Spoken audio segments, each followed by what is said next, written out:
Unscripted.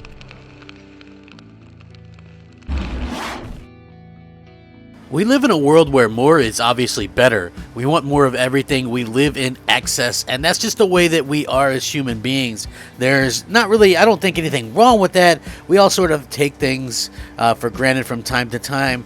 You know, there was a point in time when I was a huge Xbox fan, and, you know, even though I still like Xbox, there was a specific time where I didn't want them to deviate from making Halo, Gears of War, and Forza, since those are the games that I originally bought Xbox for in the first place.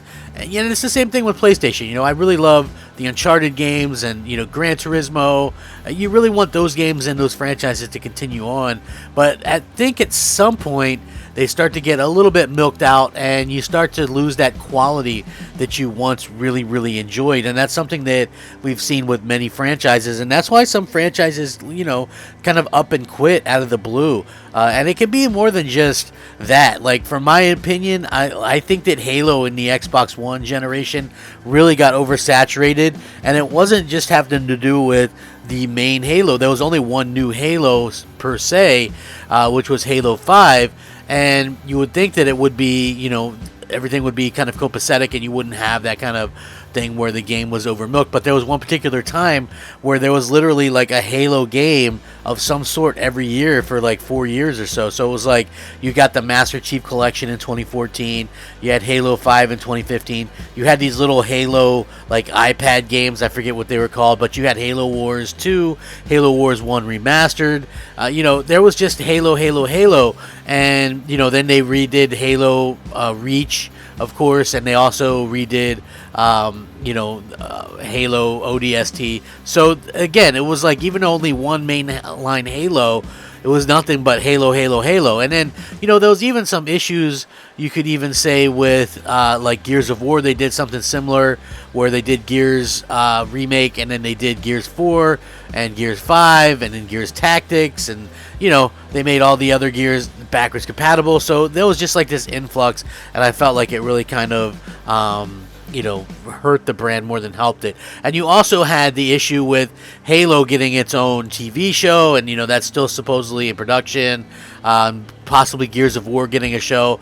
On the PlayStation side, you have really popular franchises as well, and they're getting really good announcements with stuff, but some fans are rightfully questioning if they're really starting to milk things on the PlayStation side, and you don't really want to see that happen. But I do want to get started because I thought this was a very interesting announcement, and I want to hear everybody's take on it. So, hey, let's go. What's up, everybody? Crapgamer here with Crapgamer Reviews, back with another video. Thank you so much for checking it out. I really do appreciate it. Please like, share, subscribe. I would appreciate that as well. If you're looking for a way to help out a small little crappy, dying, rebuilding channel like mine, the best way to do it is a simple like. I kid you not. If everybody that watched these videos liked it, I think things would be so much better off, and I'd be much appreciative of it. And you can also, you know, subscribe if you haven't. Hit the bell so you're notified of all the content. I really would appreciate it. So it's very interesting times that we live in.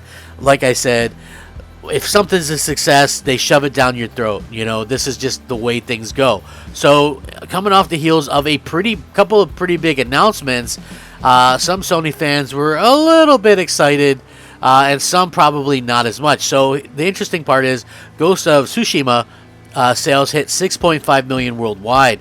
Sucker Punch Productions' Ghost of Tsushima has sold over 6.5 million units worldwide since its debut in July of 2020, Deadline has revealed. The news comes following confirmation that the samurai title is being adapted into a movie by John Wick director.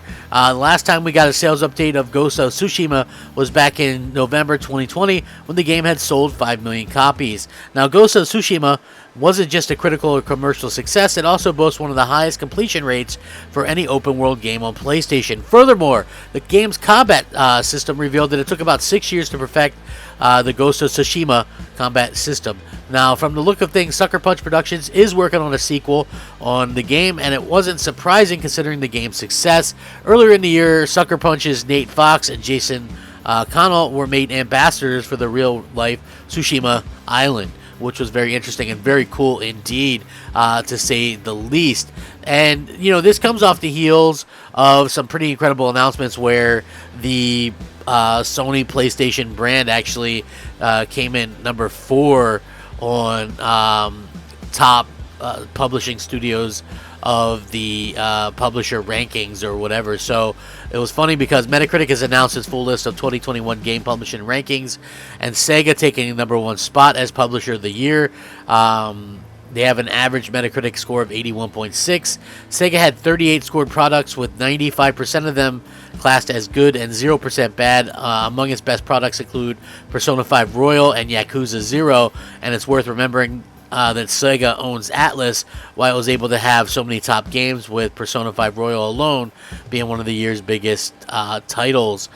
There's 48 publishers on total on the list, with Ultimate Games ranked at the bottom with an average of 49.4 Metacritic.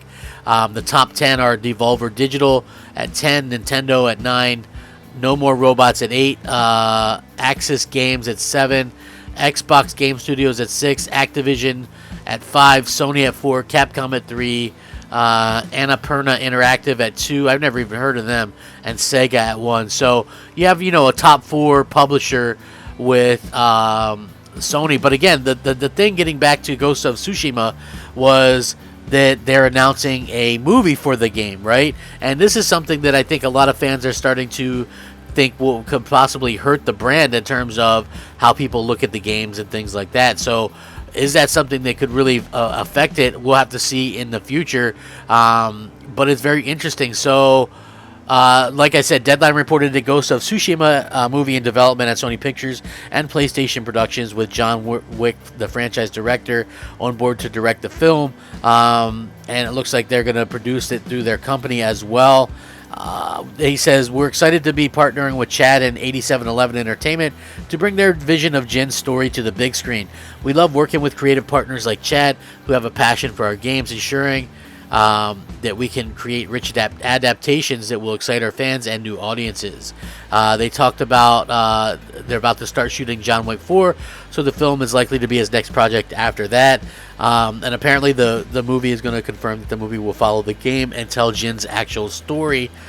So this is very interesting stuff, because we've heard that, obviously Sony is interested in kind of expanding their properties, but does this really kind of, I guess, make their properties kind of like the Town Bicycles? It could be good. I don't know. It could be really good if they do it right.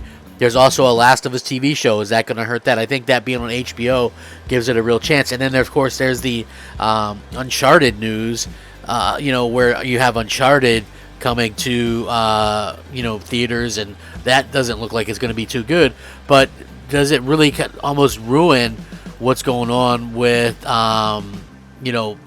what's going on with these beloved franchises? Like, I think that's something that you have to kind of look into, is when did they start doing this in terms of what they're going to be able to kind of get out or whatever. And there's also, like, rumors that they have other things, other type of games going and stuff like that are going to be in production sooner rather than later. And, it just really kind of makes you kind of, I think that that's going to be something that's going to be a little bit weird. So hopefully we get some kind of information sooner rather than later. Like I said, I think that there's a lot of people that are going to actually be able to probably get into some of this stuff. But you just have to look at what we see from the terms of video games and stuff like that, and video games made movies and things. Those haven't traditionally done very well. If we're just being honest, they haven't really done well, and gamers around the world tend to kind of ignore this stuff because, again, it just doesn't make a whole heck of a lot of sense, and it's hard to fit traditionally what takes you, 20, 30, 40, 50 hours or more to do in a game into, an hour and a half or 2 hour movie or whatever. So that's something that I think a lot of people continue to kind of understand and kind of talk about as we kind of continue to go into this. So, like for me personally, I find it to be a little bit incredulous that we keep getting this kind of stuff, and I would really love like your guys' thoughts and opinions on all of this stuff as well. Do you guys think that this is something that should continue? Do you think that it damages what they're trying to do? Let me know what you guys think down below. You can hit me up on Twitter at @the_Crapgamer. You can hit me up on Xbox Live MOH Space Crapgamer. You can hit me up pretty much anywhere. PSN, just Crapgamer, and I do respond to people. So I know a lot of people are kind of shocked that I actually respond, but it's something that I do take a lot of pride in, and kind of interacting with you guys and stuff like that. And I actually hope that you guys all stay safe, happy, and healthy, and all that kind of stuff. So as far as I'm concerned, I think you guys are great, and I really appreciate a lot of the feedback and things like that. It's been nothing short of amazing. Stay safe, happy, and healthy. Thank you so much for watching. Have a fantastic day. Rack 'em up. Game on, my friends. Game on. Crapgamer out. Unscripted.